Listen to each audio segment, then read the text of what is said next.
And we got another reading this morning, Doing What You Love to Do.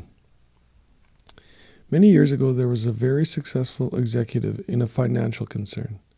He was getting along in years when he finally decided he didn't like the work he was in. It was all right.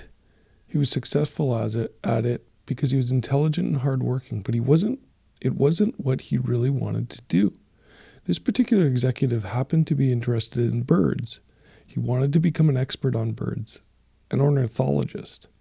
So, in his spare time, he began his studies.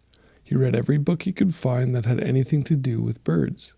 He studied so steadily that before he knew it, he was writing books about birds himself and helping out with the bird displays at the museum. His name was Dr. Frank Chapman. He became curator of ornithology at the American Museum of Natural History. He was doing something he wanted to do, really enjoyed doing, and he was well along in years before he made the decision that gave new direction, meaning, and happiness to his life. The point I want to make is that it's almost never too late to change to work you really enjoy.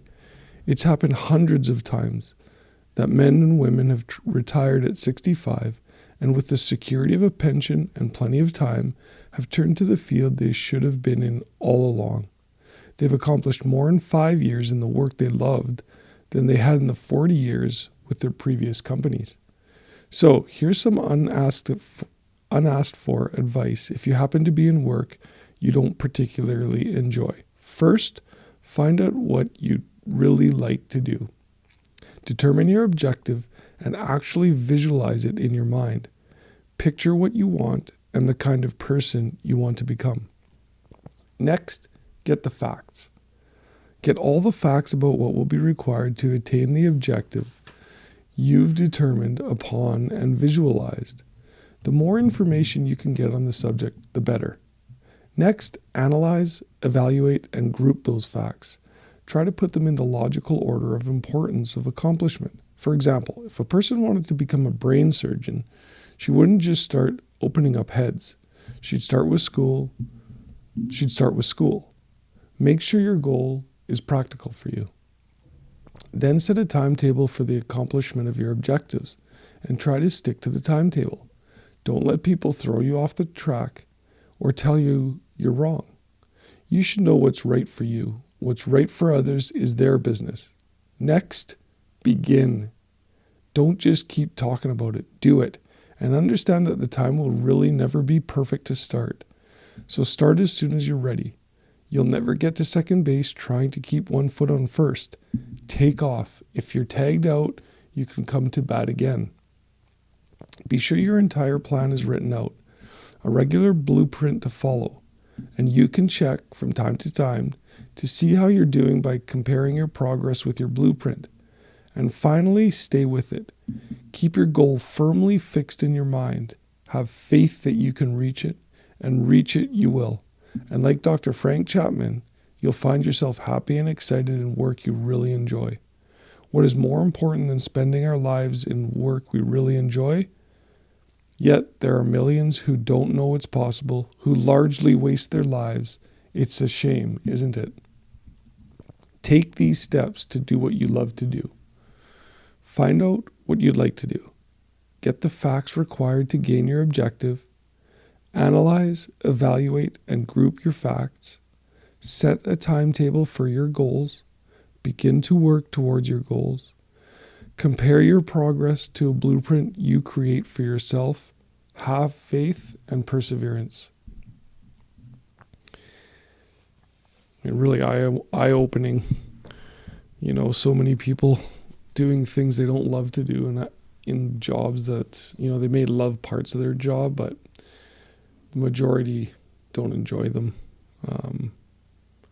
I think it's time, no matter where it is, like it says, it's never too late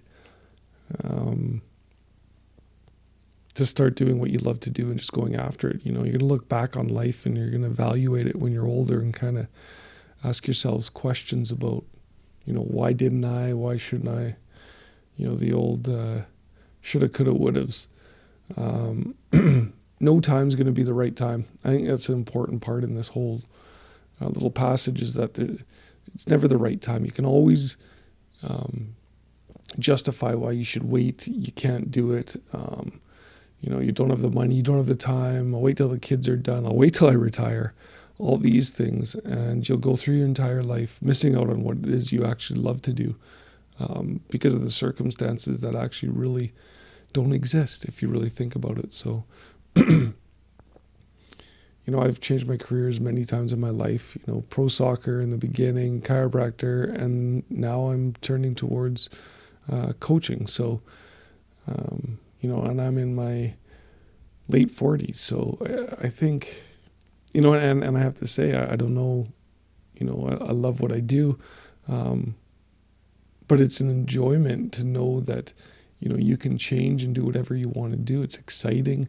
It's what keeps us young in life. So, don't wait for the right time, because it ain't never going to happen. I mean, people always ask, when's the right time to have kids? It's immediately.